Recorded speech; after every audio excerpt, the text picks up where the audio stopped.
Philosophy of life, Jen Groover. 4 minutes. What is your philosophy of life? My philosophy of life is life was meant to be enjoyed. It was supposed to be fun. It was supposed to be filled with abundance. It's supposed to be filled with potential being met. That's not saying things don't arise, hardships don't occur, but everything is how we choose to see it, right? So we have nothing that's in our control in this world but our perception. So when you understand and master that thought process, the only thing in your control is your perception. And you get to choose how you want to see. That's your mindset, would you say? It's my mindset and it's my philosophy of life that, I get to choose how I want to see everything. So even when hard things happen, I can process them faster with that insight. And instead of being a victim to anything, I can look at everything as a truth seeker, a wisdom seeker. What did I learn from this experience? And so there's no bad experiences. There's only ones that you learn from. Some you learn more from. Is this something that you've translated into your relationships? I guess is the question. Is like, how do I? Because if it's about me. How does that affect or not affect people in my life? Well, yeah, absolutely. It affects every interaction, right? So I have a belief system, a philosophy of life: hurt people.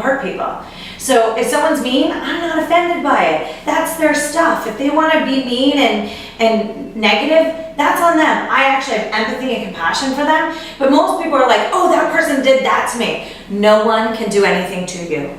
No one. Nothing has meaning until you give it meaning. So if nothing has meaning until you give it meaning, we get to walk around the world writing our story, writing the script. And so think about how drama-free my life is when I'm not taking offense to anybody. I'm not making other people's stuff my stuff. I'm not walking around with a chip on my shoulder. And I'm looking to see the greatness in everybody. I'm looking to see the lesson in everything. I'm looking to see what's right instead of what's wrong. And people sometimes are like, oh, Jen, you can walk around this rainbow and unicorn world. And I'm like, well, it's a lot better than your negative dark world, right? I mean, you get to choose to be in the negative dark world. I don't want to be there. I had darkness growing up. I had enough of my own struggles. It's not fun there. So I'd like to stay in my rainbow and unicorn world. That's a choice. Well, I'd say that I've been trying to build my rainbow unicorn world after investing in your emotional intelligence course and listening to the webinars. I learned that the opposite of what you know is also true. True. Yeah. And that's helped me not be so, people that maybe think that I'm crazy or whatever, right? And just appreciate them for they are. Yeah. Well, and that's one of the biggest things that causes us pain. It's truly self-inflicted pain, is our expectations of other people. Mm-hmm. And if we could just let go of our expectations of other people, thinking like us, acting like us, being like this, and assuming that they should read our minds, we will let go of so much pain in our life. So if you can walk around just accepting people for who they are, where they are. The hurt people. That's their thing. Right. So like, for example, my dad was an emotionally unavailable man based on his parents, based on probably my great-grandparents. So if I expect him to be this loving, overflowing father my whole life, I'm going to be let down and angry. The moment I actually accepted him for who he was, based on his own limitations, all the pain went away. Because I accepted he doesn't know any better. He didn't have the same tools that I had. He didn't explore the world. Men being soft and vulnerable back then wasn't a cool thing either. Now it's like becoming way more cool to be an emotionally intelligent man. I cry often. It's a good thing. It is. There's nothing more attractive than emotionally intelligent men.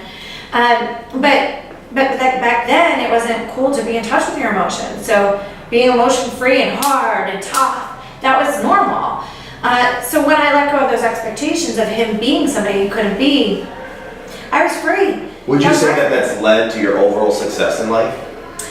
I think multiple parts of these philosophies all rolled up into one. My mindset, knowing that I am control, you are too. We are all in control of our life. We are in control of creating the life that we choose to. There are no excuses. Yeah, there might be hindrances. Yeah, there might be times in our life where it's a little bit more challenging than others. But you look at Pursuit of Happiness. That was based on a true story. I mean, the man was homeless and he was living out in the streets and showering and bathing, really, not even showering, in public restrooms, and figured out how to do it. And I got to meet that man, by the way, and his story is incredible. Wow. And he was a guest on one of my TV shows, and But one of the times I was actually starstruck, because it wasn't like celebrity struck, it was more like, I am so in awe of who you are as a human being that got you that tenacity Wow. and not hardship that got you to where you are.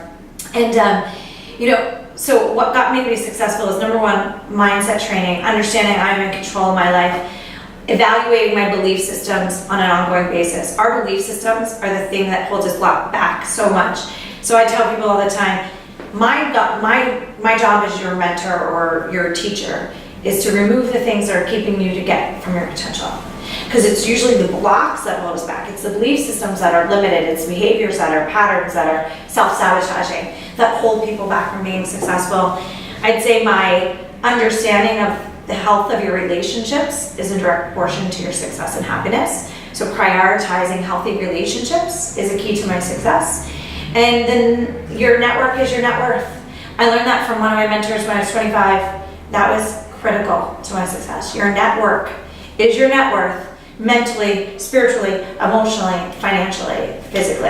I can attest to that.